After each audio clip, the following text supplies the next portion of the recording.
berdoa.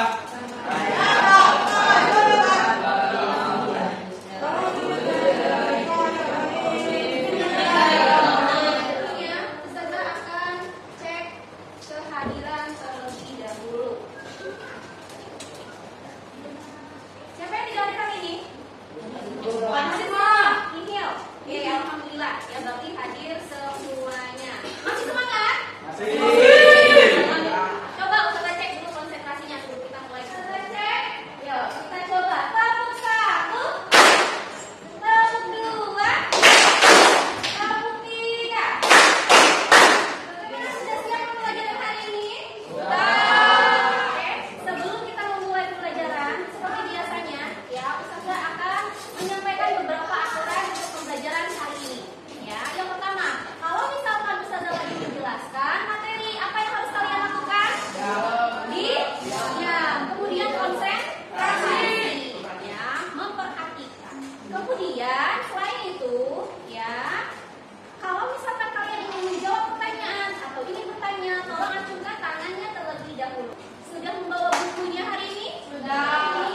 Ya, kita akan mengaitkan materi sebelumnya atau pengetahuan yang sebelumnya sudah pernah kalian dapatkan.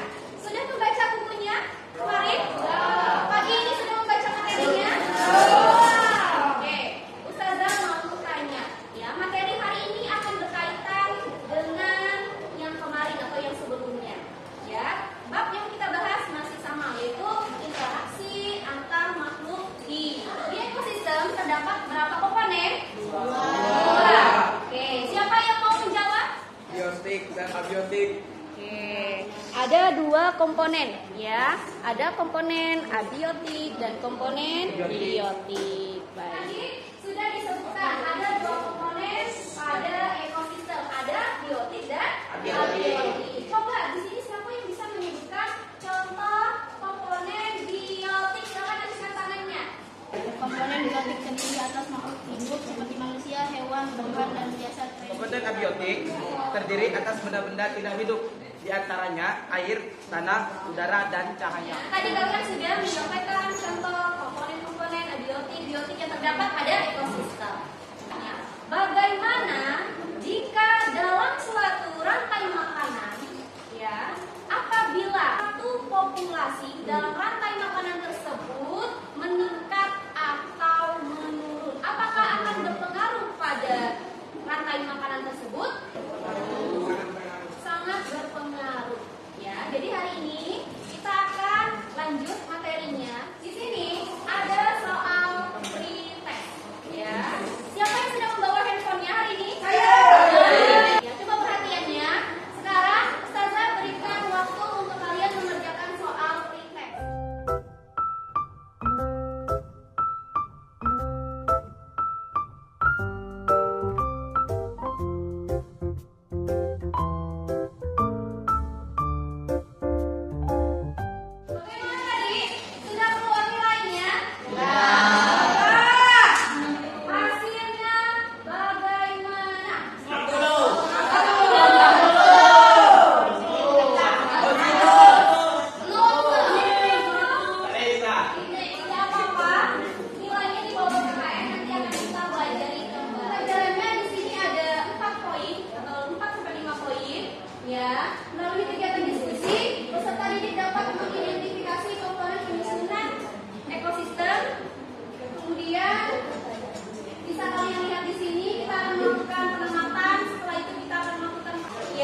Kasus demam berdarah dengue atau DBD mengalami peningkatan di wilayah kota Pangkal Pinang, Kepulauan Bangka Belitung. Sepanjang bulan Januari hingga Februari 2022 ini, sedikitnya 44 orang terinfeksi. Pasien mulai dari usia anak-anak hingga dewasa di 7 kecamatan yang ada di Pangkal Pinang terjangkit DBD. Wartawan Bangka Pos ada Cepi Marlianto di sana akan melaporkan selengkapnya. Halo rekan Cepi. Halo rekan ya. Kasus DBD di Pangkal Pinang ini mengalami kenaikan. Apa sebenarnya penyebab meningkatnya kasus tersebut? Ya baik, memang berdasarkan keterangan dari Kepala Dinas Kesehatan Kota Pangkal Pinang, Dr. Muhammad Safi mengatakan memang untuk kasus demam berdarah sendiri khususnya di Kota Pangkal Pinang sejak awal. Oke, dari video tersebut ada kegiatan apa? Penyemprotan, fogging, ya. Coba di tempat kalian di daerah rumah kalian apakah sudah melakukan fogging? Kira fogging tersebut fungsinya untuk apa? Untuk mengusir nyamuk. Ya, tapi apakah ada pengaruhnya pada lingkungan? Ada atau tidak? Tapi kalian sudah melihat video, tampilan video. Ya, siapa di sini yang mau menjawab? Silakan. Di video tersebut saya melihat kasus DBD di Pangkal Pinang meningkat. Terjadi penyemprotan di Pangkal Pinang. Di sini kita akan membuat proyek, ya. Jadi kalian buat rumusan masalahnya, kalian buat pertanyaan-pertanyaan yang terdapat pada video tersebut. Kalian diskusikan berdasarkan kelompok kalian.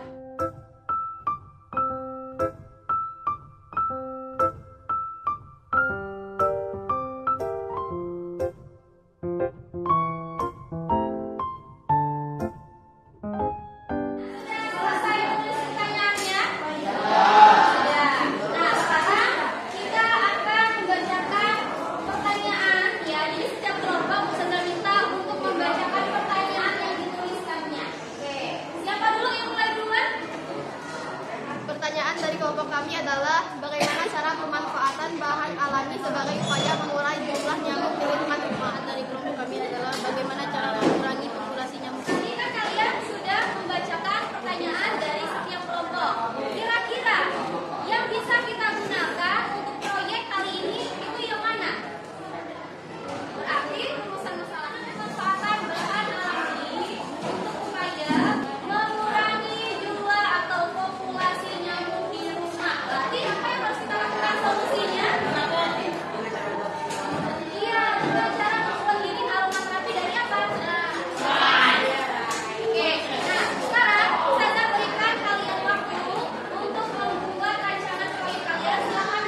serai dapat digunakan sebagai tanaman pengusir nyamuk yang ramah di lingkungan dan dapat dijadikan